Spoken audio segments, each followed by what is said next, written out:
Hey, what's going on, everybody? This is Travis, back with another episode of the Rep by Rep Strength Podcast.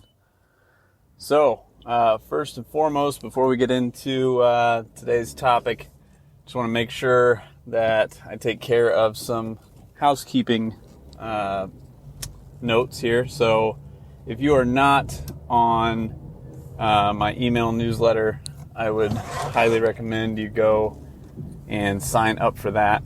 It's a little newsletter that comes out every Monday, Wednesday, and Friday and has some tips and information about training, nutrition, recovery, and mindset. So you can do that at travisbarrett.com/email. Secondly, I've got my private online community up and rolling, so you can go and check that out. See if it's of interest to you at travisbarrett.com/strength circle.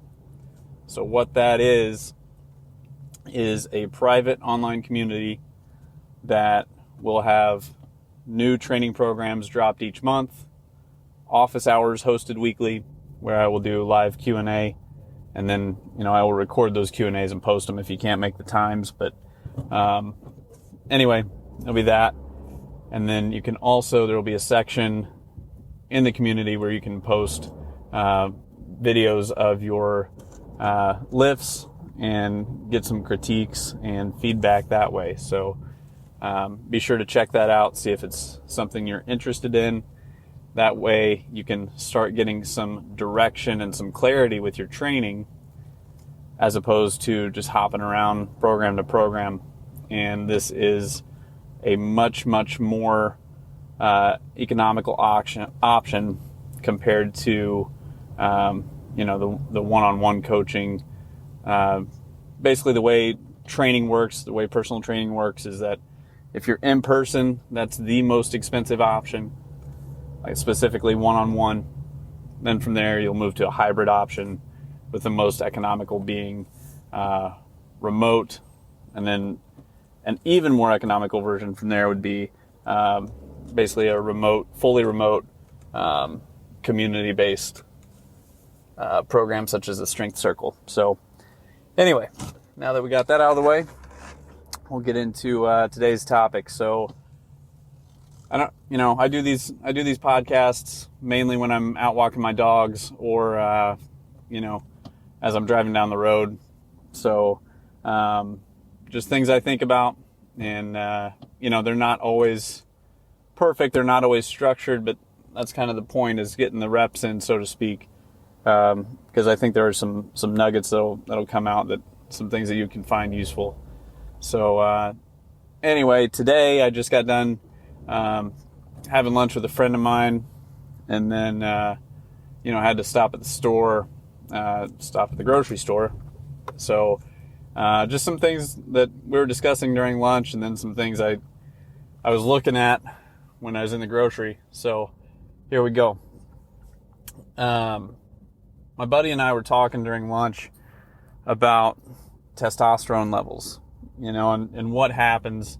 I'm sure we've all heard the rumors out there about, after 30, your testosterone drops 1 percentage point per year until you die or whatever. Maybe not, and why are testosterone levels different now versus 70 years ago? So there's a lot to unpack there, and I can't do it justice with each point, but I can touch on the major things I see that are affecting testosterone levels. So let's look at what was going on, 70 years ago. You had men that were getting outside and doing a lot of physical labor type work. They didn't have the internet, mobile phones. They didn't have to worry about screen time. They were eating foods that were minimally processed, and they were basically consuming things that legitimately that are the physical structures for testosterone. Specifically, they were eating foods that had a little bit higher saturated fat, a little bit higher cholesterol content, but they were physically active all day. They didn't just sit there. And within that spot specifically, we can look at, okay, with the way that mass farming affects us now, we can start looking at, okay, the soil's never had a chance to rest, or they don't rotate fields the way they did back then. So you can look at, okay, well, if the land's not resting, what's happening to the soil year to year? You know, is it going to have more or less minerals in it? And then, you know, what's going to happen to the nutrition of the food that is produced from that depleted soil? So that's one aspect we can look at. The other thing, obviously, with mass farming, we can see, hey, these companies want to make money, so they want to figure out, how do we keep things on shelves longer? And they're not necessarily interested in what's the best for the consumer. Their bottom line, they're interested in making money. So they're going to process and put things in foods so that they can sit on shelves longer. Within that, we can look at, you know, what are our foods stored in, and how is that going to affect our endocrine system?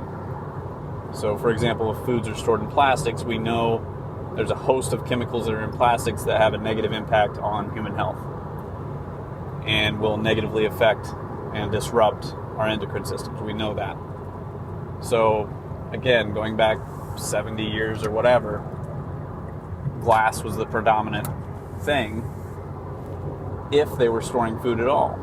You know, they were probably more likely to cook for the day, cook for that individual meal, and have minimal leftovers most likely, because simply the food wouldn't stay as fresh for as long. So that certainly has a major impact on the endocrine system, ultimately an impact on stress, cancers, heart disease, things of that nature. So we can look at that from the physical activity standpoint. You know, people today will often make the excuse, and it drives me absolutely crazy, I don't have time to exercise, I don't have time to train, blah, blah, blah, blah, blah. And all it is it's an excuse that other people have seen, and they use it, and frankly, it's a social construct. It's socially acceptable to excuse that type of behavior.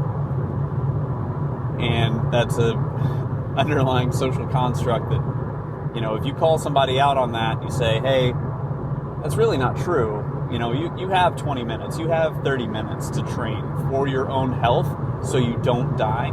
If you do that, people get all upset. And even if you let them know, hey man, like, I've got the best interest, I care about you. I've got your best interest here. I want to make sure that you are, you know, not just here next year, but years from now.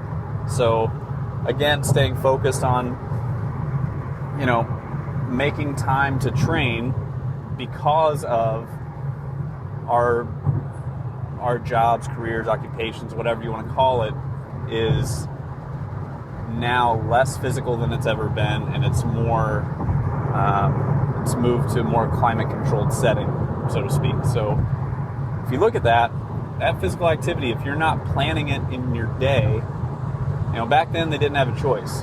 Physical activity was a way of life. Well, now we have to make sure that we are planning our exercise because of the fact that we don't have physical activity in our day-to-day. So these guys were effectively exercising 8 hours a day if they were working outside as a laborer or firefighter or whatever. You know, my grandpa worked construction for a long time. He was a firefighter. Lived to be, 94, 95 years old. And it wasn't exclusively due to the physical activity, but I'm positive that it sure as hell helped. So we can look at those things. The other thing is, we're obviously more connected now than ever. So how does that affect us? Is that good? Is it bad? Is it a net zero? It's a little bit of everything, really, especially if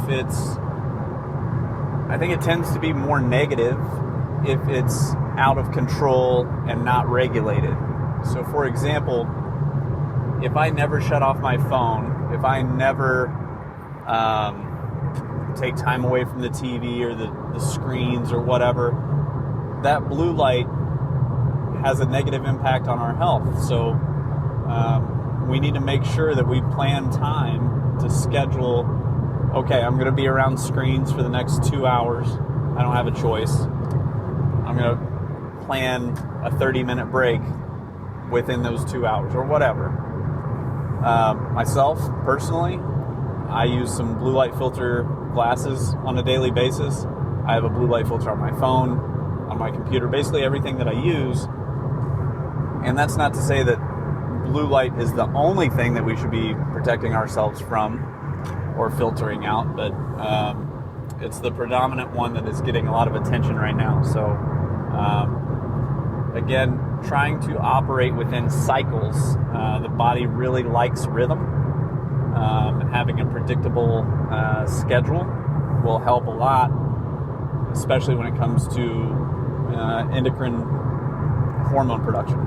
So for example, if I turn off my phone at 8 o'clock and I turn off the TV, all electronics, 8 o'clock everything goes off, and I'm going to start with, I'm sure you've heard the term sleep hygiene.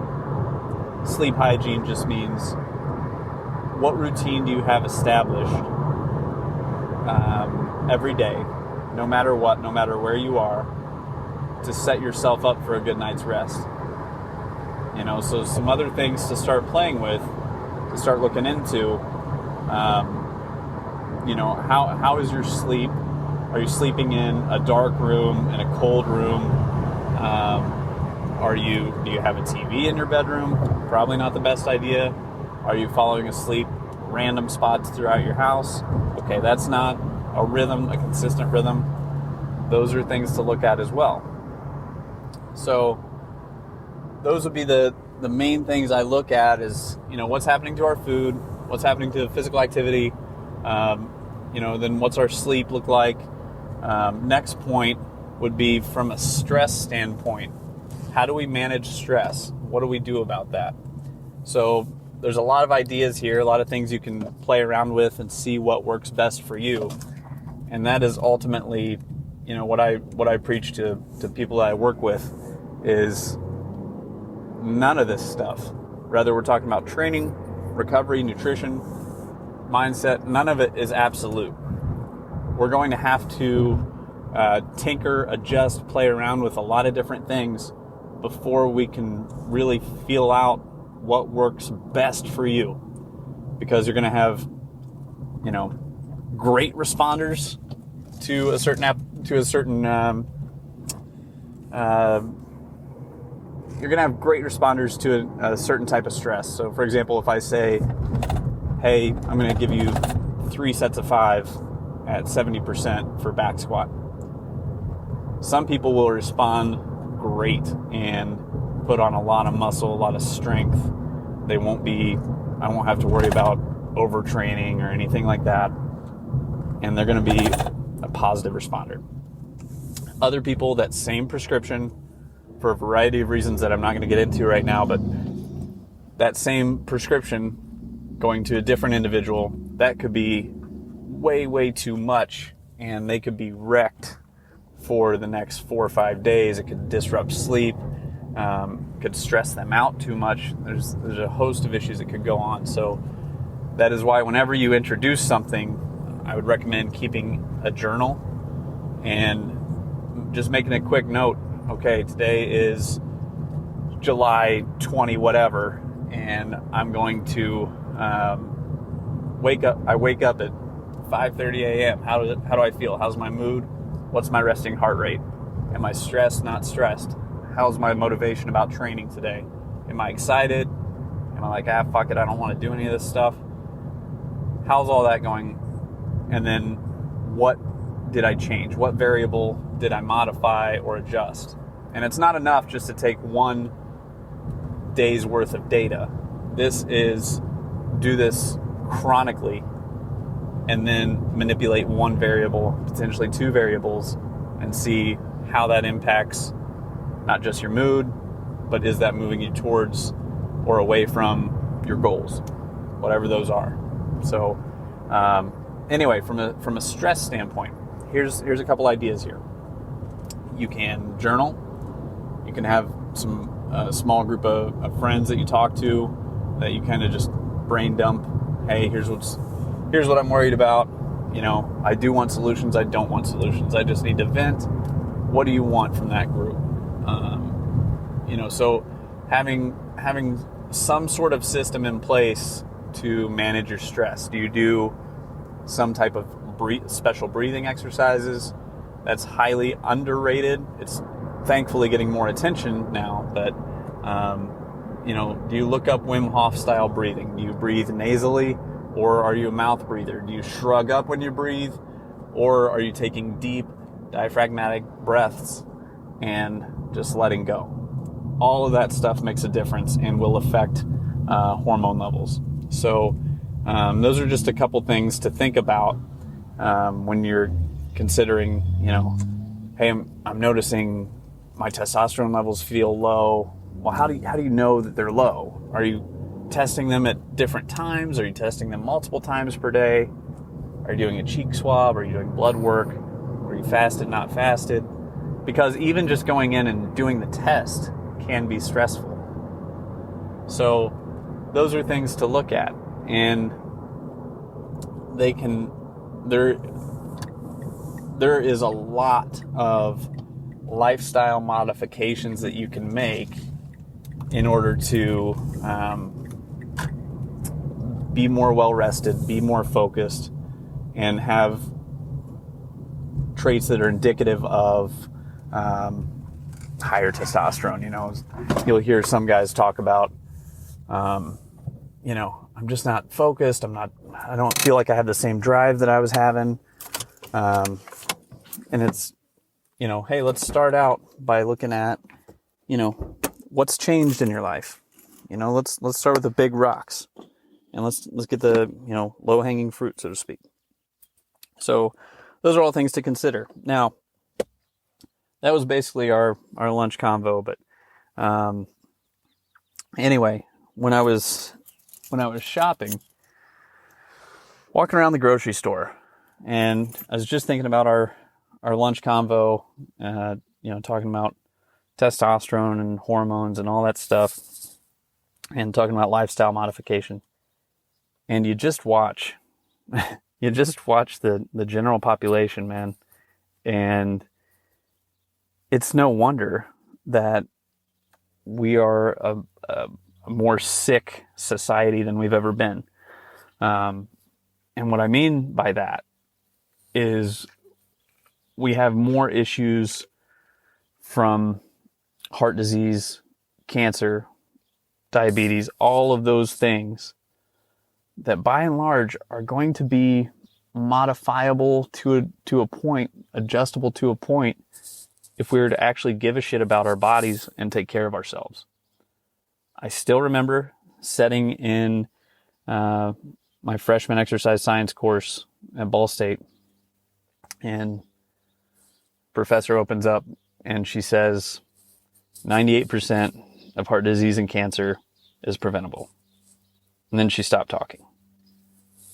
She really let that sink in for a minute or two before she continued, but I remember the reaction from the whole class was, oh my God, how can you say that? That surely can't be. However, I still remember her saying that. And the longer I'm in this field, the more I realize, holy shit, I think she is spot on. Now, I'm sure you can debate, is it 90, is it 92, whatever on the percentage side. But her point was, a very high percentage, outside of, genetic issues that we can't do anything about, how many of those things are modifiable? So as I'm walking around the grocery store, I just have a habit of, looking in people's carts and seeing what they're getting. And here's the thing. I see people who are parked as close as they can park to the store. That's problem number one. I mean, for God's sakes, just get out and move around. Park in the back, the furthest away you can get. Make it the most inconvenient spot to get to. That's a quick way to get your step count up for the day. I'm not going to say with every step you decrease your risk of, it's not a direct linear relationship, but, most people are not getting enough steps in a day. So it's not going to be the worst thing in the world for them to get out and move a little bit more. I think everybody can benefit from a little more movement in their life. So that's the first thing I noticed is once I got out of the car, I'm walking in, I'm noticing that everybody, it's a beautiful day here in Washington, I'm noticing that everybody is parked as close as they can get, with the exception of, a few of us that have parked way, way far away from the grocery, and that makes us walk that much further. So all that little stuff adds up over time. So it's about getting small win with small win with small win. It's just that compound effect. It's stacked. So anyway, once I get inside, get my cart, start pushing it around the grocery store, and what am I seeing? I'm looking in people's carts and seeing people are buying tons of desserts and pastries, and they have very small amounts, if any, amounts of protein relative to the number of processed carbs and all that other shit in their cart. People don't have very many fruits and vegetables in their cart. And, it's just a lot of processed shit. And there is very little good whole foods that's minimally processed that people have in their cart. And it's not like this store doesn't have those options, because they certainly do. So, some of that stuff can be ignorance, where there's people who simply have no clue. They genuinely don't know any better. So that's where it falls on, people like myself in this industry to educate people. And, we have a sense of duty, sense of service to educate people and teach them more about their health so they can actually take care of themselves, make positive changes, and see good positive increases in their health, performance, and longevity and quality of life. So the other aspect that it would most likely fall back to, would be my guess, is that it's a convenience factor. People don't want to take the time to put in the amount of extra work it takes to cook your own food, to prepare your meals, and all that stuff. And I get it. It does take time. It does take effort. But then the question is, would you rather pay for your health now or pay for your health later? So, and there are tons of videos out there showing you how to prepare your meals in a healthy way and on a slightly larger scale, so you can do it for the week. So a couple resources here. Go to YouTube, type in John Berardi, and type in meal preparation along with that. If you don't like the way John Berardi presents it, look up Mike Israetel, those guys from Renaissance Periodization. Look up Dr. Andy Galpin, Dr. Mike Israetel, Dr. John Berardi, those guys. I'm sure Dr. Lane Norton gets into it as well. But just exploring and going down those rabbit holes a little bit, because it's a little more effort, it's a little more time, but if you take that time and effort, you'll feel better overall. So that would be the first place I would start from a nutrition standpoint. And then while you're there at YouTube, type in Wim Hof breathing. Look at different breathing methods, different breathing styles on how to manage stress. Then from there, one of my favorite websites is theproteinchef.co. So that's theproteinchef.co. And that guy has awesome recipes that are very simple and very macro friendly to people who are exercising. I mean, even if you're not regularly exercising, the meals are easy to prepare, relatively low calorie and high protein and all that stuff. And his website is awesome. So one of my favorite meals he has that I've used a lot of his meals in my own prep, is he's got some protein cheesecakes that are real easy to make, and then actually taste good too. And they're affordable. He'll do a cost breakdown. Another one, he's got a tater tot loaded casserole. So it's basically it's a crock pot. Take a crock pot and just layer, chicken. It's like chicken thighs, tater tots, and then some hot sauce, a little bit of cheese, and then you relayer it again. Set it on low overnight, and then you're ready to go for the morning, and you got like 4 or 5 servings or whatever. So all that stuff, the resources are out there. The things are out there. Thankfully, we live in a period with technology where there's not really an excuse anymore of like, I don't know, or I don't know where to look, or whatever.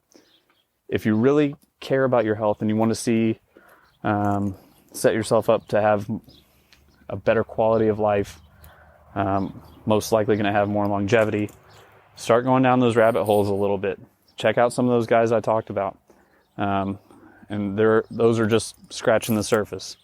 There are tons of people that I don't even know about that are doing great things in this field. So anyway, I feel like I've talked long enough. So if you have any questions or need help with anything, please shoot me an email, jtbarrettfitness@gmail.com, and I'm happy to answer any questions you have. All right, have a good rest of your day.